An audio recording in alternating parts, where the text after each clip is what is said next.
Hi, I'm Jack Schlegel, and today is my 85th birthday. How long have you lived in New York, Jack? I've lived here since 1966, but I've worked here since 1957. Where were you born and where did you grow up? I was born in Glen Ridge, New Jersey. I grew up in Cedar Grove, New Jersey, and I went to school in Montclair, New Jersey, and Princeton.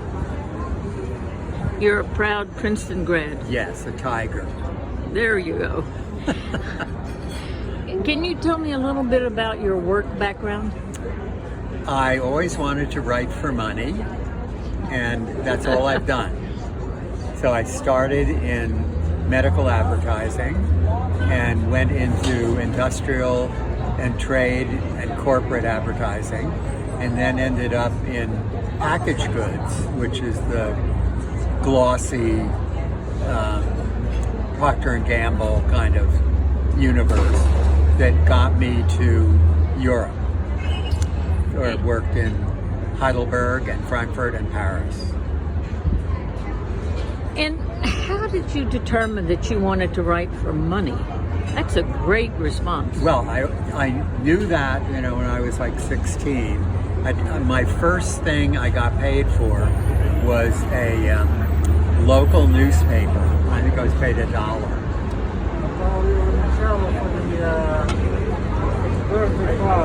how nice. Thank you. Grazie.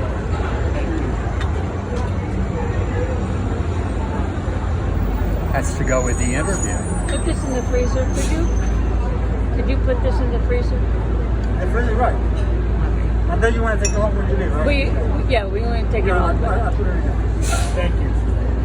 Okay, so back to you writing for money, which sounds like a wonderful thing. Yeah. So tell me again. Well, I wanted to write for money. And your first job? My writing? first job was for a local newspaper, and I think I got paid $5. Probably the Verona Cedar Grove Times, and it was a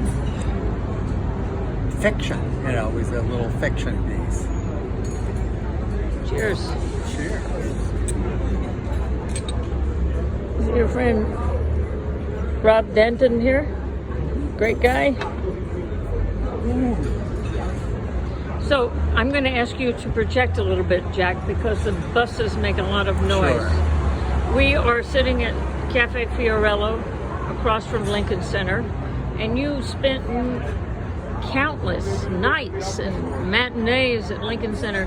Tell me what about Lincoln Center, what companies attracted you, and what some of your most memorable moments were. Well, I think the first time I came to Lincoln Center was at the State Theater, because it was the first theater that opened, and it was for New York City Ballet. And then the New York City Ballet was succeeded by American Ballet Theater at the Met. So I went to the Met and never had a subscription to the opera, but I made my own subscription to the Met, and would go every year, 10 or a dozen times, sit in the family circle, and hang out at the stage door afterwards. You were a stage door jack? Yes, stage door jacking. Okay, so how did you lived in New Jersey, but what was your exposure that you said, I love the dance? Tell me about that. No, that was late, because, I went to a small school that was run by a college. Then I went to Princeton, and at Princeton I was involved with the Triangle Club and the theater, which is theater and team.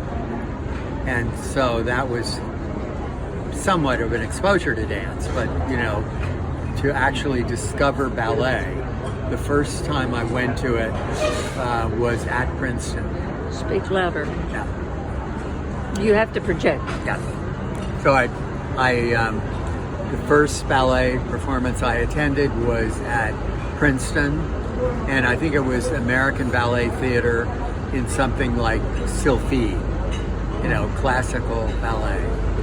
But when I came to New York, I soon discovered Paul Taylor, American modern dance, and became friends with some of the dancers, and had a much broader exposure to dance. Would you say that you prefer modern dance to the classical ballets? No, I like both. You like both? Yeah. Do you remember, did you see Nureyev Yes. and Baryshnikov? Yes. What did you think about them? Yeah, I saw. Well, they were wonderful. I mean, but Nureyev walking down 7th Avenue with Fontaine on his arm, wearing a sable hat and an emerald green coat in front of the Americana Hotel. It'll always stay with me. Would Fontaine have been your favorite female dancer? No, actually, I liked American dancers. I met Cynthia Gregory, who was a friend of neighbors of mine. She would go to their parties, and I would go. And then, of course, Denise Roberts-Hurlin, who was a Taylor dancer, introduced me to that company with Hernando Cortez. And, I got a good survey of modern dance. Okay, I'm just going to interrupt again to say you really have to speak louder. Oh, okay. You do, because it is so noisy here. It's not recording. Yes, it's recording right now. You just have to project. Okay. Like you're on the stage. Okay. Use your Broadway voice. Yeah. So, speaking of Denise Roberts-Hurlin, her daughter is a Classical ballet dancer with American Ballet Theater, Catherine Hurlin. And you and Denise partnered in a fundraising activity in Fire Island. Tell us a little bit about that. Yes, with Hernando Cortez. And it started without me. I think they did a year, and then I decided that I had been doing the Lambda event without much reward for years, and that I would sort of switch my allegiance to them, and that sort of took off and created the Fire Island Dance Festival. So what is that? Describe it. Well, Fire Island Dance Festival is an annual weekend event that takes place in Fire Island Pines, and involves 50 professional dancers from a dozen companies, and they come out and perform outdoors. It started with one performance, and then two, and then three, and now is prefaced by a Friday night party performance, and concludes on Sunday. So it's a full weekend. What happens to the money that you raise? That money belongs to Broadway Cares, dancers responding to AIDS. And you lived in New York, obviously, in the 80s, and the AIDS epidemic was just beyond description. How did that affect you? Well, it personally didn't affect me too much. In other words, I didn't lose a lot of friends. And I was already working on gay events for Lambda Legal Defense, which was not an AIDS organization, but a legal action organization. For national now, but it was to promote rights, gay rights in the voting booth, and on a public profile. So you, during this time of AIDS activism, really, and you decided to do something else. You decided to help gays and lesbians in business. Tell me about that. Well, actually, the first thing I did was because of Bill Tom, who had gone to Princeton, and he founded Lambda Legal Defense. So that was a legal action organization to promote gay rights through the courts, because he thought that he was an attorney and he thought that would be a lasting way to do it. And it has been. Yes. So then you formed a networking group.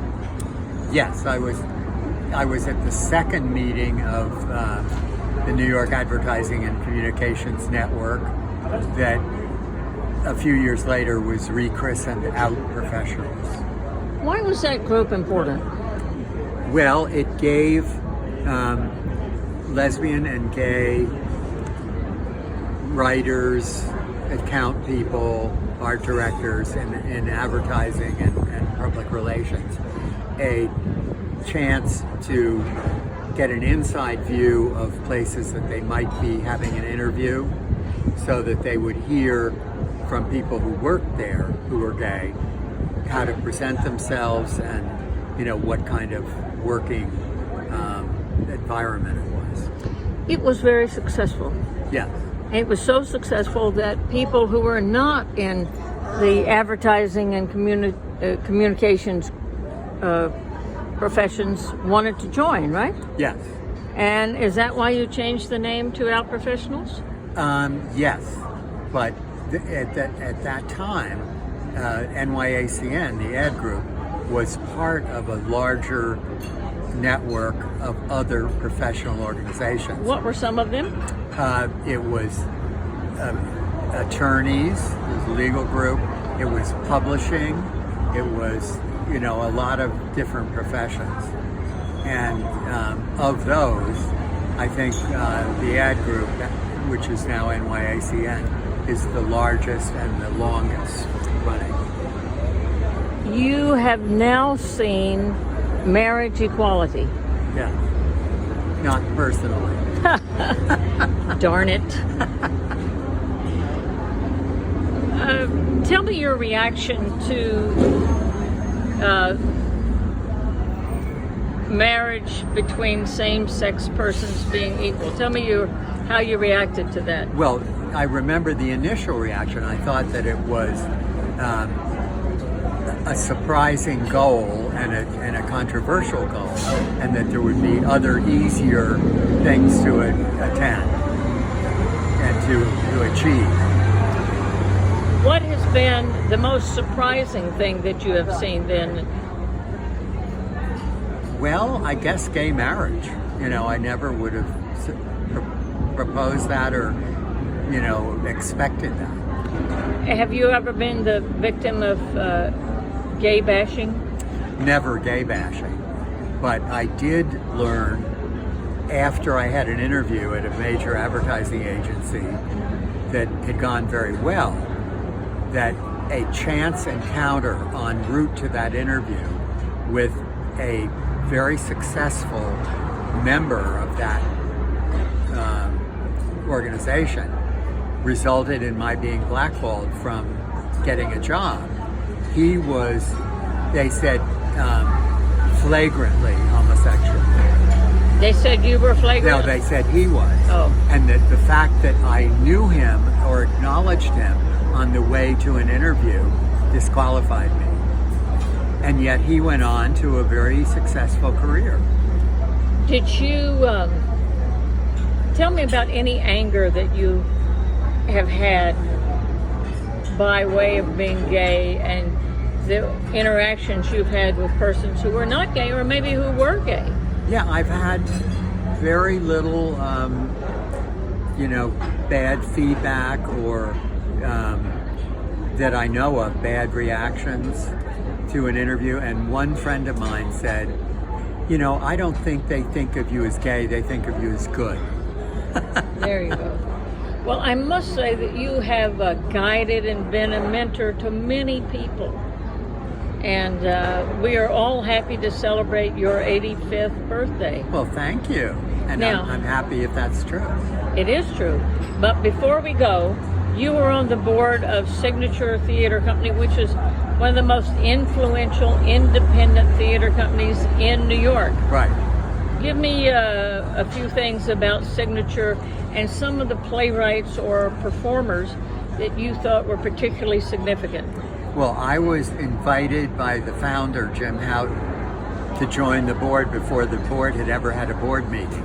So I was actually at the first board meeting, and I was on the board for 20 years. So the early playwrights were Horton Foote, Edward Albee,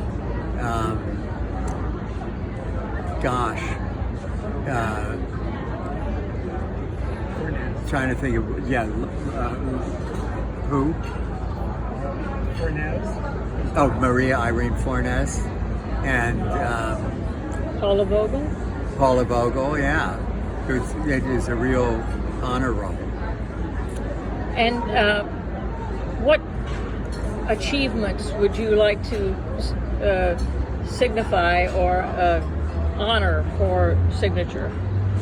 Well, certainly their move from a rented space on Bond Street to a couple of years at the Public Theater, and then to their initial house on 42nd and 11th, and now their 3-theater complex at 42nd and 10th. I have never seen you go to a comedy. Oh no, I like comedy. You do? Yeah. Can you name one? Paul Rudnick Okay. comedies. Yeah, they're. I've gone to a lot. Go ahead. Well, again, Jack Schlegel, happy 85th birthday. Thank you. And thank you for sharing with me and with our friend Rob. And I'll be back for the next 85th. Okay, wow.